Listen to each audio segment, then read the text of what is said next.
Diego Maradona, to many observers, the most gifted player ever to step onto a football pitch. A man who could dominate a game just by virtue of walking onto the park. A man whose football genius is unsurpassed. Maradona is seen by many as a saviour, as one who's been victimised by his upbringing and a football world that's out to get him. Others view him as a tremendously gifted but severely self-destructive man. Either way, there's little doubt that Maradona did things with the ball that no man had ever done before, and precious few, if any, will be able to do in the future.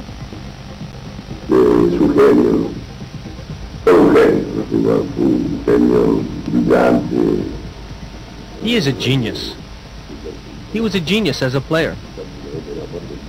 He was brilliant and extremely smart. And obviously, in the scheme you draw, he is the core that any team needs. He was the one who could decide a match in a split second.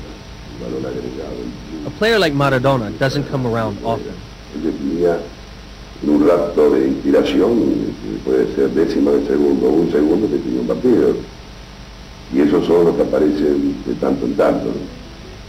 On the 30th of August 1960 at 7 o'clock in the morning, Diego Armando Maradona was born in the Policlinico of Lanús in Buenos Aires, Argentina.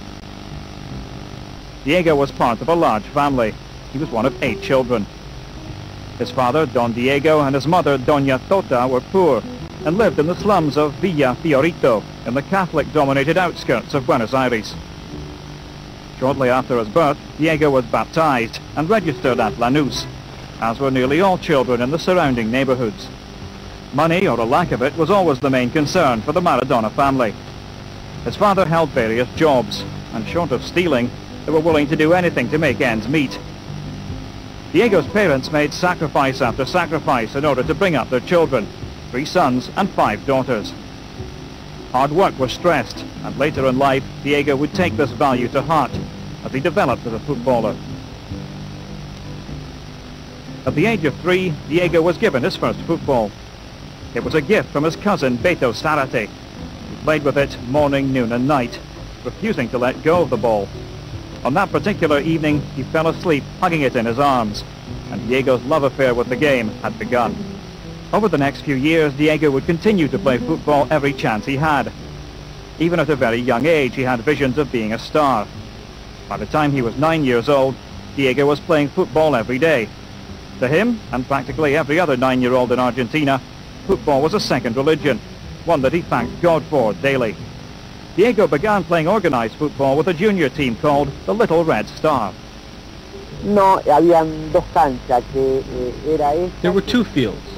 One was Tres Banderas, my father named it, and the other one was Estrella Roja.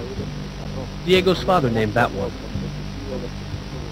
We were very competitive since my father and Diego's father liked competition. People said that Diego and myself were the ones who stood out. While he was with this team, one of his friends, Goyo Carrizo, organized a tryout with Los Cebollitas, the nursery team of First Division club Argentinos Juniors.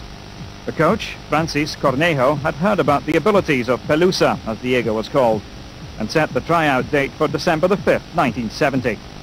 After 2 bus transfers and a long rain delay, Cornejo finally loaded the boys onto another bus to take them to a dry pitch. 2 hours after that, Diego and his friend Goyo had dazzled the coaching staff with so many brilliant moves and a multitude of goals that remembering totals seemed impossible. Diego first showcased his extraordinary talent in an exhibition during half-time of a Boca versus Argentinos Juniors match. At the end of this display, Diego heard the roar of the crowd, chanting, "Let him stay! Let him stay!" as the 2 First Division sides returned to the field after the interval. This ovation was enough to give Diego a taste of stardom, and he liked the way it felt. Over the course of the next few seasons, Diego and his teammates went on an unbeaten sequence of 136 matches, one that would become legendary. Doña Tota se acerca a Diego y le dice, Pelusa, ¿por qué no vas a comprar un sifón de soda? Entonces me dice, Goyo, vamos a comprar y bueno, agarramos el sifón, lo agarra Doña Tota told Diego, Pelusa, why don't you go get a soda? He asked me to go with him, so we went. We bought it, and when we came back, we were running as all kids do. As we turned the corner, he fell down and broke the bottle. He cut himself, and I could see the blood. We had to play a very important match the following day. The other team was 2 or 3 points behind us. But if we won that match, we would have been named champions a few days before the end of the season. It was very important for Cebollitas. Diego had bandages and a sling around his neck, and his coach, Francis, asked him what had happened. He told him that he wouldn't let him play. Diego started to cry and asked me to tell the coach that Diego was not going to run much. Finally, Francis let him play. We won the match 7-0, and Diego scored 5 of the goals.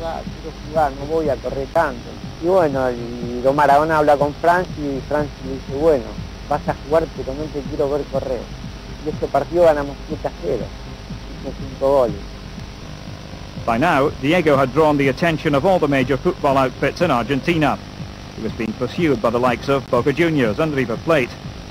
But Diego's father would keep the Sharks at bay, telling them that Dieguito is very happy playing at Argentinos.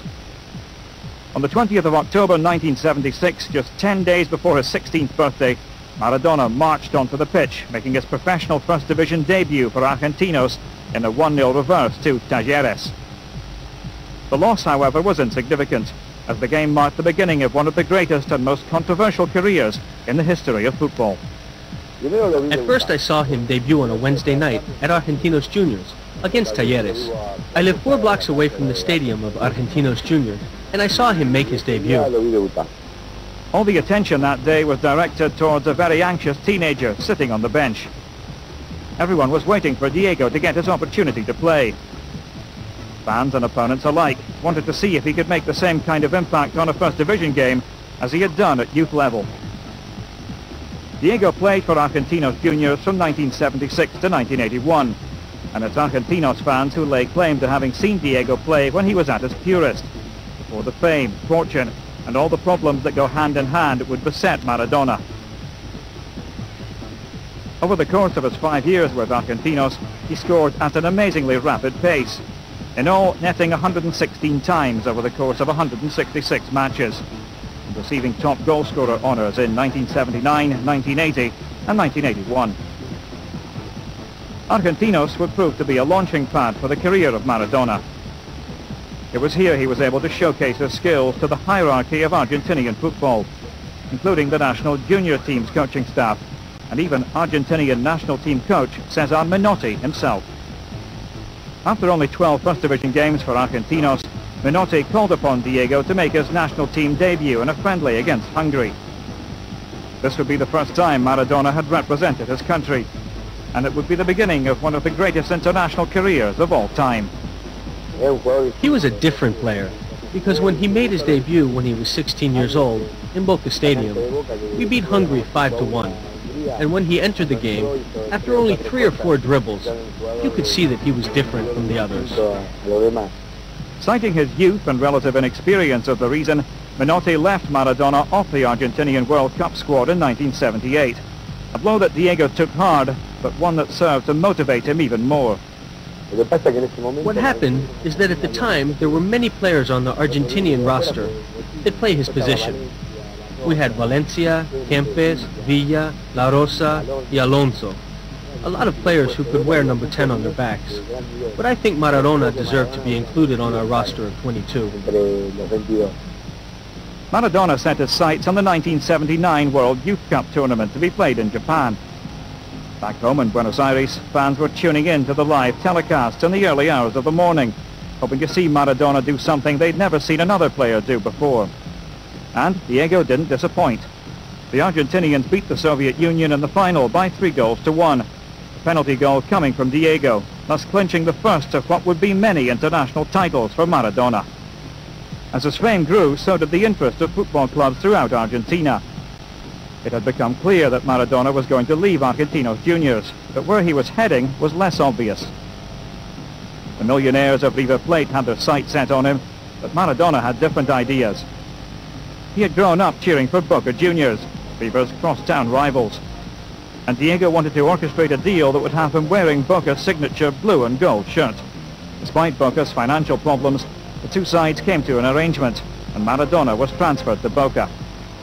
At the age of 20, Diego was a millionaire, and he was playing for the team he had supported all his life. His dreams, one by one, were beginning to come true. Maradona's Boca debut came against Talleres of Cordoba at the packed Bombonera Stadium. Diego managed 2 penalty goals and a lopsided 4-1 victory for Boca. By this point in his young career, Maradona had improved his already cultured left foot and was dazzling opponents with his dribbling and manoeuvrability all over the pitch. It seemed that everyone who came up against him was left in awe of his abilities,